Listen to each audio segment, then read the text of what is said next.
कि हम ऑलरेडी जानते हैं बैलेंस डाइट की इंपॉर्टेंस क्या है हमारी लाइफ नाइन्थ में जितनी हम प्रिपरेशन करते हैं 10th स्टैंडर्ड में 40% प्रेशर जो है वो रिड्यूस हो जाता है. So algebra in ninth is equal to. हर कोई बच्चों को ये कहता है कि टाइम मैनेज करो, बट कैसे टाइम मैनेज करें बच्चे? क्या I feel like real answers and actually creative methods चाहिए एंड आई होप कि हमने सभी के क्वेरीज सॉल्व कर दी हूँ. I feel like right. Good afternoon, everyone. Welcome to our today's podcast. So, if you are a student who is gearing up for board exams or a parent head full of questions, today you are in the right place. So, today we are diving into the most common concerns, smart strategies, and everything that you need to be feel confident during your exam seasons. तो आज हमारे साथ हैं subject matter expert Preneet और हम पूरी कोशिश करेंगे कि आज हम दोनों मिलके जितने भी डाउट्स आपके मन में बोर्ड एग्जाम्स को लेके हैं वो सॉल्व कर सकें. So, hi Parneet, how are you? हाय आकृति, आई एम गुड. आप बताओ. I'm doing good too. Thank you for asking. So, Parneet, शुरू करते हैं. जी बिल्कुल. Okay. तो परनीत, बच्चों को क्लास 10th का नाम सुनते ही टेंशन हो जाता है. तो आपके हिसाब से बोर्ड एग्जाम्स क्या हैं और क्या ये सच में इतने स्कैरी हैं? क्लास 10th का नाम ही प्रेशर ले आता है क्योंकि बच्चे पहली बार ऑफिशियल एग्जाम्स दे रहे होते हैं जो किसी सेंट्रल बोर्ड ने सेट की है, चाहे वो आईसीएसई हो या सीबीएसई हो. पर सच ये है कि 70 to 75% सिलेबस क्लास के नॉर्मल रिवीजन टेस्ट में कवर हो जाता है. So boards are not alien, they are just more structured. NCERT की एक रिपोर्ट के अकॉर्डिंग 60% स्टूडेंट्स एंजाइटी फील करते हैं बोर्ड्स का नाम सुनते ही. पर बोर्ड्स स्कैरी नहीं है. बोर्ड्स में जो एंजाइटी होती है उसको इजीली कॉन्फिडेंस में बदला जा सकता है. सीबीएसई और आईसीएसई दोनों के एग्जाम्स का पैटर्न बहुत प्रिडिक्टेबल है. क्वेश्चंस जो है सिलेबस में से पूछे जाते हैं, इंटरनल असेसमेंट के मार्क्स इंक्लूडेड होते हैं और कुछ भी ऐसा नहीं होता जिसमें ट्रांसपेरेंसी ना हो. मार्किंग स्कीम्स भी बच्चों को पता होती है. अच्छा, तो जब लोग कहते हैं कि बोर्ड टफ है, so what do they actually mean by that? जब लोग कहते हैं बोर्ड्स टफ हैं तो इसका मतलब है that you require more self discipline in boards. ठीक है, बोर्ड्स एक अपॉर्चुनिटी है अपने आप को प्रेजेंट करने की, अपने आप को प्रूव करने की. हमने जो भी नॉलेज आज तक गेन की है उसको हम कैसे प्रेजेंट कर रहे हैं वो बताने की एक बहुत अच्छी अपॉर्चुनिटी है. बोर्ड्स कोई हवा नहीं है. They are just like a milestone in video games. तुम वीडियो गेम खेल रहे हो, तुम एक लेवल क्रॉस कर रहे हो, वैसे ही बोर्ड्स एक लेवल है तुम्हारी एकेडमिक जर्नी में. तो क्या हम कह सकते हैं कि जो बोर्ड एग्जाम्स हैं वो डिसिप्लिन और स्ट्रक्चर का एक कॉम्बिनेशन है? बिल्कुल. Discipline plus structure is equal to your board exams. Alright. तो परनीत, क्या ये कहना सही होगा कि क्लास 9th के सभी कॉन्सेप्ट्स क्लास 10th का एक बेस बनाते हैं? बिल्कुल ऐसा ही होता है. मेंटल हेल्थ टूल किट के अकॉर्डिंग क्लास 9th में जितनी हम प्रिपरेशन करते हैं 10th स्टैंडर्ड में 40% प्रेशर जो है वो रिड्यूस हो जाता है. So algebra in 9th is equal to quadratic equations in 10th. इसीलिए कहते हैं फाउंडेशन अगर स्ट्रांग हो तो बोर्ड्स में सिर्फ रिविजन लगेगा, टॉर्चर नहीं. All right, that's really great. Yeah. Okay, तो परनीत, स्टूडेंट्स ग्रेड 9 में ही ग्रेड 10 का ज्यादा प्रेशर ना लें, क्या आप उसके लिए कुछ टिप्स सजेस्ट करना चाहेंगे हमारे ऑडियंस को? बिल्कुल. ग्रेड 9 को एक प्रेपरेशन जोन की तरह समझना चाहिए. चिल करना बहुत जरूरी है बट स्मार्ट चिल की स्ट्रैटेजीज होनी चाहिए. हॉबीज को टाइम देना, स्टडी के बाद ब्रेक्स लेना और पोमोडोरो टेक्निक फॉलो करना. पोमोडोरो टेक्निक क्या है कि 25 मिनट्स आप पढ़िए और 5 मिनट की आप ब्रेक लीजिए. ऐसे 25+5 के स्टडी सेशंस जब हम करेंगे तो हमारा मेंटल हेल्थ सही रहेगा और ब्रेन रिटेन ज्यादा कर पाएगा. इसीलिए कहा जाता है कि 9th में अगर हम थोड़ा चिल करें, थोड़ी पढ़ाई करें तो 10th में फुल पावर, फुल पैकेज हम बिल्कुल बोर्ड्स पे फोकस कर सकते हैं. All right, that's a great answer by Parneet. जैसे कि हम ऑलरेडी जानते हैं बैलेंस डाइट की इंपॉर्टेंस क्या है हमारी लाइफ में, तो परनीत आपको क्या लगता है कि बैलेंस डाइट और सही नींद क्या ये सच में ग्रेड्स इंप्रूव करते हैं या सिर्फ ये पेरेंट्स का एक मिथ है? मैंने सुना है बैलेंस डाइट इज ब्रेन का best friend and sleep is equal to memory का रिचार्ज. तो बैलेंस डाइट फॉलो करना बहुत जरूरी है. एक स्टडी के अकॉर्डिंग ये प्रूव किया गया है कि जो स्टूडेंट्स बैलेंस डाइट और हेल्दी न्यूट्रिशियस डाइट लेते हैं वो एग्जाम्स में बेटर परफॉर्म करते हैं देन दो स्टूडेंट्स जो जंक फूड खाते हैं. जंक फूड खा के क्या है, थोड़ी देर का मजा बाद में सजा, right. But balance diet follow करना बहुत इंपॉर्टेंट है. सारे न्यूट्रिएंट्स का सही बैलेंस होना, proteins, carbs, good food like almonds, nuts, protein में एग्स, पनीर, ऐसी चीजें खाना, इससे हमारा फोकस शार्प होता है और स्ट्रांग होता है. सबसे बड़ी बात है नींद नहीं आती. अब ये कनेक्टेड हो गया. अगर आप हेवी डाइट खाओगे आपको नींद आएगी, राइट बट अगर आप light weight nutritious diet follow करोगे तो आपको स्लीप जो है वो प्रॉपर आएगी, स्लीप साइकिल आपका मेंटेन हो जाएगा।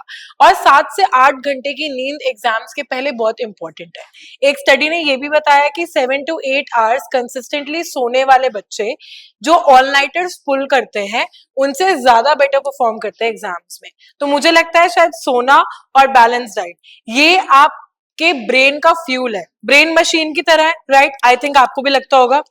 हाँ, तो ब्रेन एक मशीन की तरह, अगर हम उसको रॉन्ग फ्यूल देंगे तो वो गलत परफॉर्म करेगा, but right fuel is balance diet plus 7 to 8 hours of good sleep before exams. Alright, that's great. तो पेरेंट्स, आई होप कि आपने परनीत के आंसर को बहुत ध्यान से सुना होगा, क्योंकि अब अपने बच्चों को बैलेंस डाइट देने की जिम्मेदारी आपकी ही है। हर कोई बच्चों को ये कहता है कि टाइम मैनेज करो, टाइम मैनेज करो, बट कैसे टाइम मैनेज करें बच्चे? क्या आप इस पे कोई एक टिप देना चाहेंगी? देखो, टाइम मैनेज करना रॉकेट साइंस नहीं है, सबसे बड़ी बात, बट हाँ रॉकेट जैसा डिसिप्लिन बहुत जरूरी है। उसके लिए प्लान बनाओ, हर दिन को पढ़ाई के लिए इजी करो। कैसे करना है वो? एक टाइम ब्लॉक मेथड होता है। हार्वर्ड की एक स्टडी ने भी ये मेथड जो है ये प्रूव किया है कि ये एक्चुअली स्टूडेंट फ्रेंडली और वर्क करता है। टाइम ब्लॉक मेथड में अपने डे को ब्लॉक्स में डिवाइड कर लेना है कि ये ब्लॉक मेरा सेल्फ टाइम है, ये ब्लॉक मेरा हॉबी ब्लॉक है, ये ब्लॉक मेरा स्टडी ब्लॉक है। तो जब आप ब्लॉक्स में अपने डे को डिवाइड कर लेते हो तो आपके लिए ये फिगर आउट करना इजी हो जाता है कि आपको उस टाइम में एक्चुअली करना क्या है। 4 से 5 आपको अपना टाइम चाहिए, स्क्रॉल करना है सोशल मीडिया, टीवी देखना है, मूवीज देखनी है, बाहर जाना है, वो आपकी मर्जी है। बट अगर 6 से 7 का ब्लॉक आपका पढ़ाई का है तो आपको उसमें सिर्फ पढ़ना है।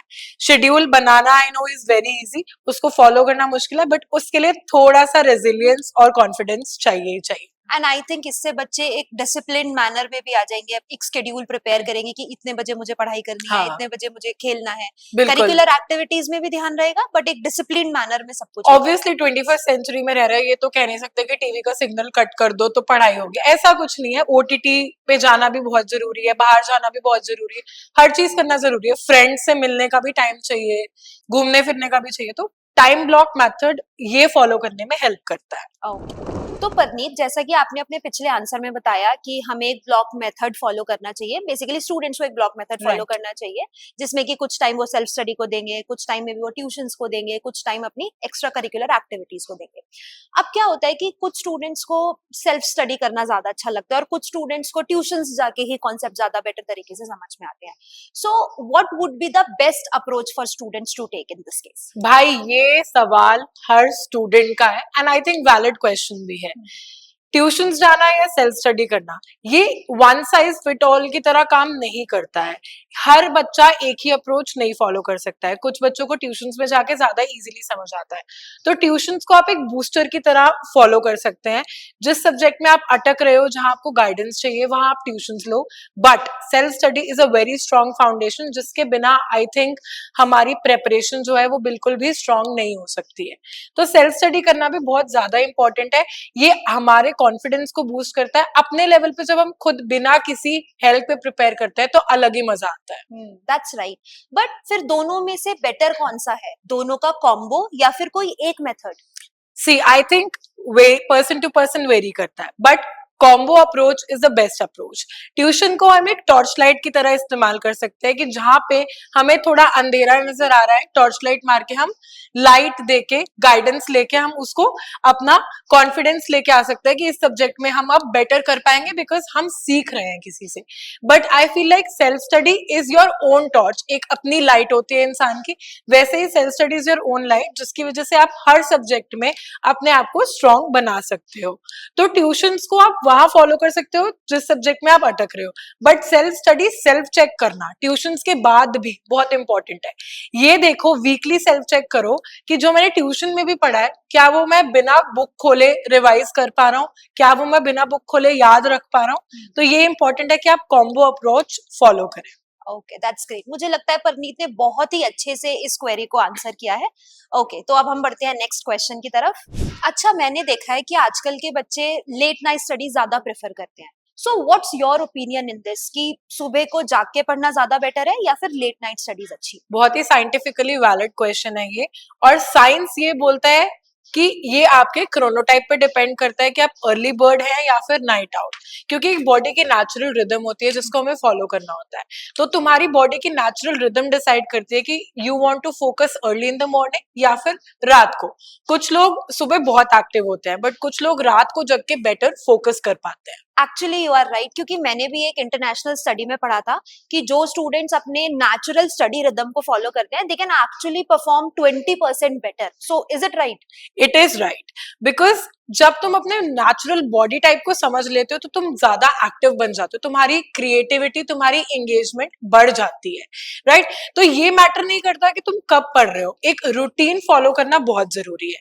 आई फील लाइक कि एक्सपेरिमेंट किया जा सकता है, ट्रायल एंड एरर मेथड होता है, वो फॉलो किया जा सकता है। 5 दिन तुम सुबह उठ के एक्सपेरिमेंट करो अर्ली मॉर्निंग में, और 5 दिन रात में देख लो। ये नोटिस करो कि कहाँ ज्यादा याद हो रहा है, कहाँ पे डिस्ट्रैक्शंस कम हो रहे हैं और कितना लर्न कर पा रहे हो। तो कब और कहाँ मैटर नहीं करता, कैसे मैटर करता है। Okay, so basically choose what suits you. Yeah. You can say that. Yeah, again, choose what suits you because it depends on a chronotype. Okay, तो स्टूडेंट्स की लाइफ में एक टाइम ऐसा आता है जब उनको लगता है that everything is going on at the same time, self study, tuition, schools और साथ में पेरेंट्स की एक्सपेक्टेशंस भी। तो परनीत, आपको क्या लगता है कि ऐसे में ब्रेक लेना लेजीनेस है या ये सच में जरूरी है? लोगों का काम है कहना, तो लोग तो कहेंगे ही कि अगर ब्रेक ले रहे हो तो लेजी हो रहे हो, बट ऐसा कुछ नहीं है। एक रिसर्च हुआ था जिसमें प्रूव किया गया था कि शॉर्ट मेंटल ब्रेक्स लेने से फोकस और अटेंशन ज्यादा बढ़ता है और ब्रेन बूस्ट होता है। ठीक है, ब्रेन मशीन है, अगेन मैंने जैसे बताया था, तो उसको भी रेस्ट चाहिए, and for rest I think breaks are necessary. But breaks लेने कैसे है वो मैटर करता है। वॉक करने चले जाओ, इंस्टाग्राम पे अगर रील्स स्क्रॉल भी कर रहे हो तो 1 घंटा मत करो, टाइम सेट कर लो कि 10 मिनट में स्क्रॉल करूंगा and I will come back. आधा घंटा कोई फेवरेट शो का एपिसोड देख लो या फिर मूवीज देख लो, मेडिटेशन कर लो, सेल्फ रिफ्लेक्शन कर लो, कुछ अच्छा खाने बाहर चले जाओ। ऐसे ब्रेक से आपका मेंटल हेल्थ बूस्ट होता है, कॉन्फिडेंस बूस्ट होता है। एक चीज इंपॉर्टेंट है कि नेगेटिव सेल्फ टॉक कभी भी नहीं करना चाहिए, because that makes you under confident और उससे आपकी जो प्रेपरेशन है उस पर अफेक्ट बहुत ज्यादा आता है। तो ब्रेक लेना लेजीनेस नहीं है, ब्रेक आपके दिमाग को बूस्ट करता है। सो जो भी पेरेंट्स ये सोचते हैं कि मेरा बच्चा ब्रेक ले रहा है वो लेजी हो रहा है, ऐसा बिल्कुल नहीं है। Your child also needs a rest, but smartly rest कैसे करना है ये बहुत इंपॉर्टेंट है। That's wonderful. So students, next time if you are going to take a break, don't feel guilty, just make sure that you bounce back stronger. आजकल जैसा कि हम देखते हैं कि बच्चे ग्रुप स्टडी ज्यादा प्रेफर करते हैं अपने फ्रेंड्स के साथ, वैसे भी उनको चिल करना अच्छा लगता है। लेकिन इसमें बहुत से बच्चों का कहना ये है कि ग्रुप स्टडीज में मजा तो आता है लेकिन फोकस नहीं बन पाता। तो क्या ग्रुप स्टडीज नहीं करनी चाहिए बच्चों को? बहुत नॉस्टैल्जिक क्वेश्चन है। ग्रुप स्टडीज का टाइम याद आ जाता है, ग्रुप स्टडी का नाम सुनते ही याद आता है मस्ती, जोक्स, एक पढ़ा रहा है, एक चिप्स लेने गया है, एक मूवी प्लान कर रहा है कौन सी देखनी है। आई थिंक वैसा ही होता है। हाँ, सीरियसली मुझे भी अपने ग्रुप स्टडीज के दिन याद आ गए आपकी बातें सुन के। But is studying in group really effective for students? Group studies तब इफेक्टिव होती हैं जब वो गोल ओरिएंटेड और गोल फोकस्ड हो। ऐसा होना चाहिए कि हर इंसान के पास एक टॉपिक को एक्सप्लेन करने के लिए एक टाइम लिमिट सेट हो कि 1 घंटे में हमें ये कवर करना है। मस्ती और फन भी बहुत जरूरी है, तो ब्रेक्स ले लेके अगर ग्रुप स्टडी की जाए तो I think group studies are very effective because they help you retain more. जब हम फ्रेंड्स के साथ डिस्कस करते हैं या एक दूसरे को कुछ समझाते हैं, फेनमैन टेक्निक इसको बोला जाता है कि मैं किसी को ऐसे समझा रही हूँ जैसे उसको फर्स्ट टाइम पढ़ाना हो, राइट? तो अगर हम ये टेक्निक फॉलो करके पढ़ाते हैं तो ये एक्चुअली इफेक्टिव होती है। But smart group study, again smart approach हर चीज में बहुत इंपॉर्टेंट है। तो स्मार्ट ग्रुप स्टडी करना इंपॉर्टेंट है। कैसे हम टाइम लिमिट कर रहे हैं, कैसे हम एक दूसरे के साथ बैठ के टॉपिक्स डिसाइड कर रहे हैं और कितना फोकस हम दे रहे हैं, ये 3 पॉइंटर्स होते हैं मेजर जो ग्रुप स्टडी में करने चाहिए। तो ग्रुप स्टडी ऐसा नहीं है कि नहीं कर सकते, जरूर दोस्तों के साथ जाके पढ़ सकते हो, but limit that to either once a week और ट्वाइस अ वीक। बहुत ज्यादा ग्रुप स्टडी नहीं करनी चाहिए because self study, self time is also important. तो हम कह सकते हैं कि ग्रुप स्टडीज ऑसम तो है, but when the group is as committed as you, right? Yes, exactly. So committed and goal oriented groups are important. That's right. तो अब जो नेक्स्ट क्वेश्चन मैं आपसे पूछने जा रही हूँ, आई थिंक ये हर पेरेंट्स और हर बच्चे के दिमाग में होता है कि बोर्ड्स के लिए क्या एनसीईआरटी इनफ है या रेफरेंस बुक्स भी रिक्वायर्ड है? तो इसमें आपका क्या कहना है? मैं सबसे पहले इसके लिए एक फैक्ट रखूंगी। 2023 में 10th का बोर्ड का एग्जाम 95% एनसीईआरटी से आया था, और ये बात सीबीएसई के ऑफिशियल नोटिफिकेशन में भी मेंशन्ड है। सीबीएसई ये कहता है कि बोर्ड एग्जाम्स 100% एनसीईआरटी के सिलेबस में से ही आते हैं, चाहे मैथ्स हो, साइंस हो, इंग्लिश हो। फैक्ट्स, लाइंस और क्वेश्चंस डायरेक्टली भी उठा के पूछे जाते हैं। तो NCERT is very important. NCERT is like the key to success in board exams. ठीक है परनीत, मैं आपकी बात से अग्री करती हूँ, लेकिन फिर रेफरेंस बुक्स की क्या इंपॉर्टेंस है, उनको कब यूज करना चाहिए? Reference books also play an important role, जहां पे आपको कॉन्सेप्ट क्लैरिटी की जरूरत होती है, या फिर आपको लगता है कि अब मुझे एक्स्ट्रा प्रैक्टिस क्वेश्चन चाहिए, या मुझे अपने आप को चैलेंज करना है हाई ऑर्डर थिंकिंग क्वेश्चन से, राइट? तो मेरा कहना ये है कि एक स्ट्रैटेजी बनानी चाहिए। सबसे पहले तो एनसीईआरटी को घोल के पी लो, उसको मास्टर कर लो, ठीक है? नोट्स बनाओ, उससे अच्छे से पढ़ाई करो, कॉन्सेप्ट्स याद कर लो, अंदर बाहर आगे पीछे के सारे क्वेश्चन, सारे एग्जाम्पल सब सॉल्व कर लो। फिर अगर लगे कि अब मेरे पास टाइम है अपने आप को चैलेंज करने का, तो एक रेफरेंस बुक उठाओ, उसमें से ढेर सारे प्रैक्टिस क्वेश्चंस और high order thinking question solve करो, तो आप बोर्ड्स में कभी भी हार नहीं पाओगे। तो रेफरेंस बुक्स पैनिक की तरह मत यूज करो, एक अच्छे फ्रेंड की तरह यूज करो, जो आपको एक कंपेनियनशिप दे, आपको एक हेल्प करे कि हाँ रेफरेंस बुक्स हैं, पर मेरे लिए प्राइमरी गोल क्या है? एनसीईआरटी कवर करना। बहुत ही अच्छे तरीके से आपने इस आंसर को कवर किया है।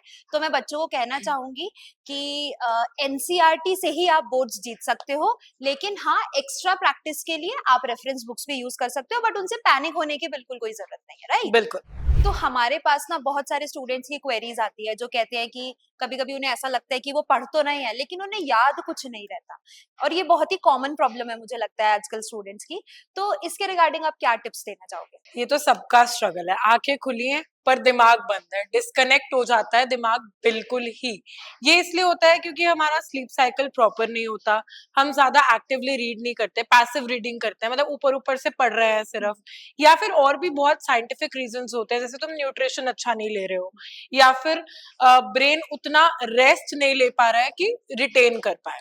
तो इसके लिए आई फील लाइक बेस्ट टेक्निक्स ये होती है कि फेनमैन टेक्निक, जो मैंने पहले भी एक्सप्लेन करी, उसको फॉलो करो कि किसी और से समझने की कोशिश करो कॉन्सेप्ट्स, जब तुम फोकस नहीं कर पा रहे हो। शॉर्ट स्टडी सेशंस में स्टडी करो, शॉर्ट ब्रेक्स लो हर सेशन के बाद, ताकि रिटेन कर पाओ। सबसे इंपॉर्टेंट बात है कि अगर 3 घंटे का स्टडी स्लॉट है तो 3 घंटे एक ही सब्जेक्ट मत पढ़ो, हाफ एन आवर में या 45 मिनट्स में सब्जेक्ट स्विच कर दो, ताकि एक सब्जेक्ट पढ़ के बोरियत फील ना हो, मोनोटोनस ना लगे कि हाय मैं क्या पढ़ रहा हूँ, राइट? तो इससे क्या होगा, जब आप अपने प्रेपरेशन में वैरायटी लेके आओगे, you will feel like you are more focused. एक बहुत ही रामबाण इलाज इस चीज का मुझे मेरे किसी टीचर ने दिया था, वो ये था कि जब भी हम कुछ पढ़ रहे हैं ना, तो थोड़ा लाउडली पढ़ो और फोन में वॉइस रिकॉर्डर ऑन कर लो, तो तुम वो रिकॉर्ड कर लो, फिर वापस से when you are free, when you are going for a walk और व्हेन यू आर जिमिंग और समथिंग, तो उस वॉइस नोट को सुनो, ताकि जो तुम्हारी पूरी मेमोरी है वो वापस आ जाए,